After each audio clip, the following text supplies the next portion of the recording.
Robert Vinall is having a terrific year. As I speak, his portfolio is up 31.54%. That is a terrific rate of appreciation year to date. He reported his 13F filings for the third quarter of 2025, and I have some fresh data to take a look at and see what kind of changes he's made to his portfolio. I learned things from these super investors. First, which stocks are being purchased and maybe are good ideas. If anything, those stocks are getting some substantial support from some very qualified investors. Second, maybe he's looking at a theme that is worth considering. So I'll take a look at his portfolio and point out what I think is interesting and worth mentioning, and maybe even a lesson for us to learn. Let's take a look at his portfolio. Vinal was wise enough to invest into Carvana. This was absolutely a genius trade, and he made a lot of money in the first half of the year off Carvana. In the third quarter, Carvana did lose a little bit of money, but hey, I don't want to kind of point out just a slight decrease in value in a stock that he's made well over $70 million on. Really nice move. It's losing a little value. He reduced his shares in Meta, which is interesting. He did really well on Meta for the first half of the year, reduced his share count in the third quarter. Interesting. He increased his share count in Credit Acceptance Corporation, and that proved to be a pretty good idea. It went up in value in the third quarter. Wix, and this might be where I actually found Wix here with his portfolio. I also saw it in Pat Dorsey's portfolio.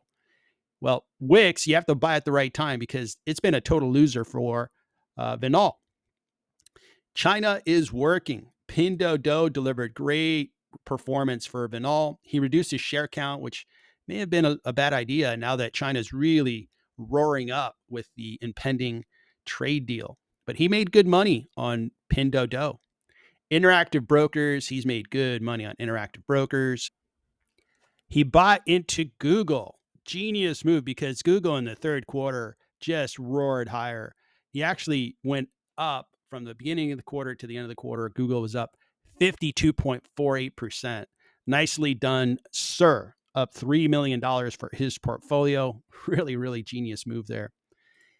Looks like on Microsoft, he made some money. He's up in the quarter very nicely by 26%. And actually, that's for the full year. He's up 26%. So very good holding.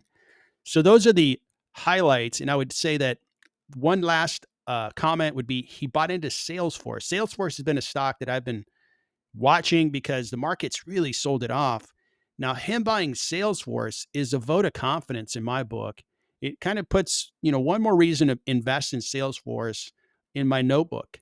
Now, I own a little bit of Salesforce. I'm waiting for it to work, but it's good to know that Vinal thinks Salesforce is worth investing in. Vinal doesn't have a long list of stocks. I run into some famous investors and geez, they have like 70 stocks. At that point, just buy an ETF, an index fund, and you'd be good to go. He only owns, 10 to 15 stocks at any one time. And he makes these more subtle changes. If you compare him to let's say Michael Burry really makes tremendous changes and he has a more concentrated portfolio. So when his portfolio works, which it's doing this year, his investors really benefit. Overall, I think Vinal has a very solid approach to investing. I really like his personality. He's humble. He's always learning. And I'm going to keep following him because I think he is somebody worth paying attention to. I'm a true believer that any investor that shares how they invest, I'm probably going to walk away with an idea or two on how to invest better going forward. So that's the review of Rob Vinall, an excellent investor. Hope you found it interesting. Thank you for watching the video. I hope you found it interesting. Would you like more access to content like this? Consider being a paid member. You get more real-time access to videos when they're published. You also get access to a Discord and many other value add benefits for investors, like access to the tools that I use when I analyze stocks. Take a look at the 4 levels that are available on the homepage of my YouTube channel. Thank you.